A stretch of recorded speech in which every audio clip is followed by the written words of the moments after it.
All right, welcome to The Explainer. Today, we're going to untangle something pretty wild, a connection between cutting-edge physics and, get this, medieval Indian logic.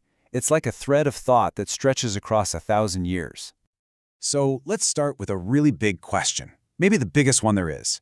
If everything begins as this infinite, formless potential, then how do you get, well, us? How do you get a universe with rules, with stars and planets and people? How does order just pop out of infinity? To get our heads around this, we're going to look at two incredible systems of thought. First up, we've got the theory of infinity. We'll call it TOI, which is a really modern take on physics and metaphysics. And in the other corner, we have Navya-Nyaya, this incredibly deep school of Indian logic from way back in the 13th century. Now, you wouldn't think they'd have much in common, right? But what's amazing is that they came up with answers that are, well, you'll see, stunningly similar.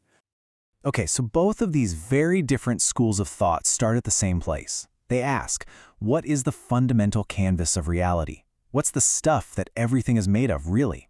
And right away, they throw us a curveball. Their starting point isn't nothing. It's not an empty void. TOI calls it the infinite plenum, a totally saturated, boundless field just brimming with potential. You know, it's not an empty box, it's more like a block of stone that already has every possible sculpture hidden inside it. And, unbelievably, Navya-Nyaya starts with something called akasha, or ether, an all-pervading, eternal substance that fills absolutely everything. So for both of them, reality isn't built from nothing, it's carved out of an infinite something. Okay, so that raises the big question, right? If you start with this infinite, formless everything, how do you get specific things? How do you actually carve a statue out of that infinite block of marble? Well, the Navya-Nyaya thinkers came up with this brilliant tool called avachedaka. It basically means limiterness. Think of it like a logical laser pointer or a scalpel. It's all about being super precise. So you don't just say, fire on the mountain, that's kind of vague. Instead you say, the mountain, limited to the summit, has fire. See that? That little limiter, the summit, carves out a very specific, undeniable truth from all the other possibilities. Okay, now hold on, because this is where it gets really mind-bending. The modern theory of infinity has something called a symmetry operator. And guess what? It does the exact same thing, but for physics. It's literally called a cosmic chisel. Its job is to put limits on that infinite plenum, to say no to some possibilities so that other, stable things, like our universe, can actually take shape. And that right there is the shared process. It's a three-step recipe for creating a universe told by two totally different cultures. Step 1, start with infinite potential. Step 2, apply some kind of limiting rule. And step 3, boom, a distinct, finite reality pops into existence. Doesn't matter if it's a physical thing or a logical idea, the process is the same. And here's the kicker. Both systems realize that without these limiters, you get absolute chaos. For the theory of infinity, without its symmetry operator, you get what's called a vacuum catastrophe, just a messy, unstable soup where everything happens at once. And for Navya-Nyaya, without avachedaka, you get a tiprasanga, where logic just completely falls apart. You can't tell one thing from another. So the bottom line is, to have any kind of order, you have to have limits. All right, so let's take this idea and see how it actually builds the world we live in. Let's get down to the nitty-gritty, the smallest building blocks. What is matter, really?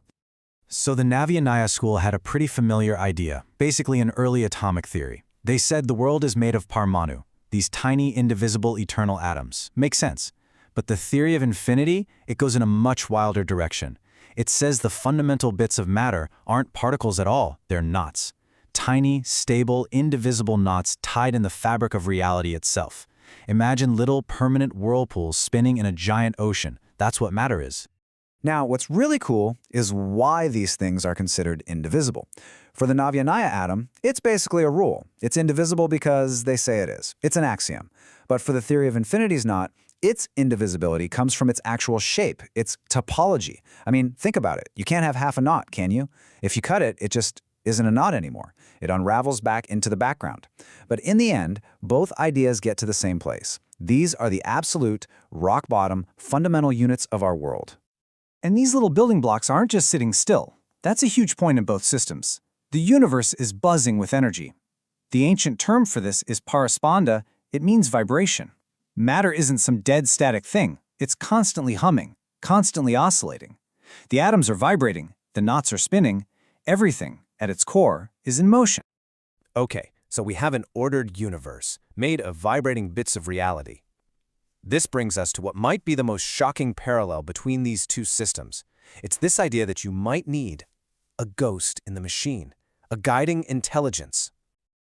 Yeah, the source material actually calls the organizing principle in the theory of infinity a digital Ishwara.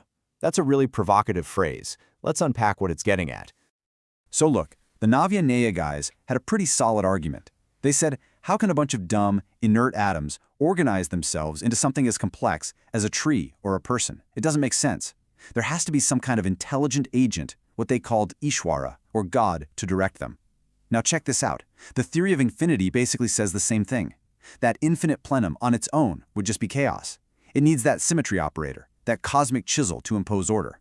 It acts like a digital God, a fundamental set of rules that tells reality how to behave. And it gets even deeper. In both of these frameworks, consciousness isn't some random fluke that just happened to evolve here. No, they see it as a fundamental part of the whole system. Reality, in a way, needs a witness to be fully real. It's like the universe needs an observer for the show to go on. Without consciousness, the whole cosmic machine is kind of incomplete. So, what's the endgame here? What's the whole point? If we're living in this huge, orderly universe that's just built on endless cycles, what are we supposed to do with that? Well, the theory of infinity proposes that we have a fundamental choice to make. We can look at this endless loop of existence as a vicious regress. Pointless, repetitive, absurd, like Sisyphus pushing that boulder up the hill forever. That leads to despair. Or we can choose to see it as a benign regress, a stable, sustainable, and meaningful pattern. One that can actually lead to a feeling of gratitude. And there's a name for making this shift. The Sisyphus protocol. It's about consciously choosing to turn that absurd cycle into a golden loop of meaning. And you know what that sounds like? It's an incredible modern echo of the ancient Eastern goal of moksha, or liberation. The idea isn't to break the cycle, but to change your perspective on it so it no longer causes suffering. There's this really beautiful line from the source that just sums it all up. It says we aren't separate little things fighting against the universe. Instead, each of us is a knot tied in the body of God.